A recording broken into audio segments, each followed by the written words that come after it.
कि आपने बहुत महत्वपूर्ण प्रश्न पर हमें बोलने की अनुमति दिया। मानवर, आज हम सरकार से जानना चाह रहे थे कि आज बड़े पैमाने पर सर्विस प्रोवाइडर के माध्यम से, आउटसोर्सिंग के माध्यम से बड़े पैमाने पर कर्मचारी रखे जा रहे हैं। खासकर बिजली विभाग तो पूरा का पूरा आज उन्हीं के हवाले है। हर विभाग, आपका नगर विकास भी आज उन्हीं पर आधारित है।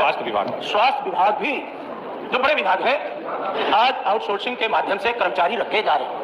तो मैंने सरकार से जानना चाहता, क्या आप उनके लिए कोई नियमावली बनाने जा रहे हैं? क्या ऐसे लोगों को आप नियमित करने जा रहे हैं? तो सरकार ने जवाब दिया कि नहीं, इसके माध्यम से लिए जाने वाले कर्मी राज्य सरकार द्वारा नियुक्त कर्मी नहीं।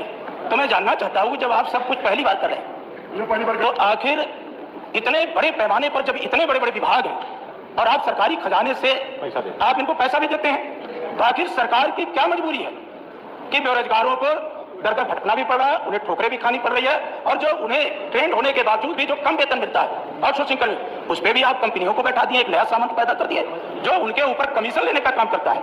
आपकी सरकार तो विद्वता से भरीपूर्ण सरकार है। कौन आपको राय दे रहा है, क्यों ऐसा हो रहा है? समझ से हम सबके परे है।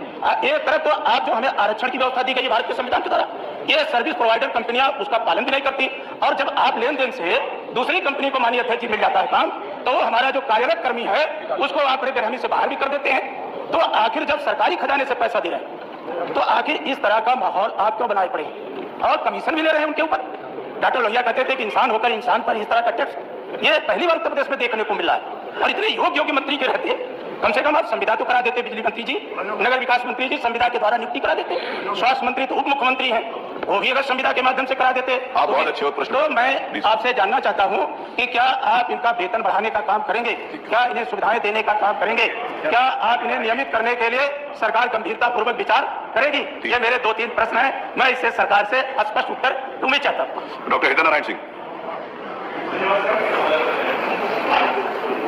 मैं आपका आभारी हूं कि 2 साल बीतने के बाद पहली बार यहाँ पे तारांकित प्रश्न पूछने का अवसर प्राप्त हुआ। बहुत बहुत धन्यवाद आपका।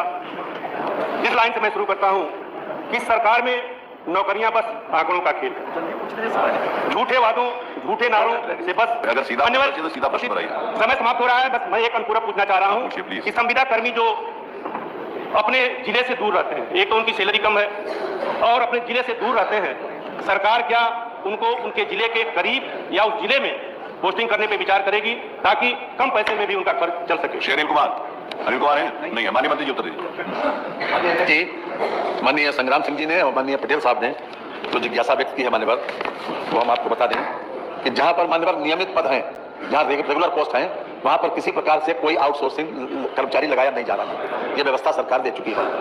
दूसरी बात, आप उनकी सर्विस की सिक्योरिटी या उन लोगों के हित की बात कर रहे हैं। हमने पहले से ही जो शासनादेश जारी किया है उसके हम 3-4 बिंदु मान्यवर बता दें, तब तक टाइम हो रहा है।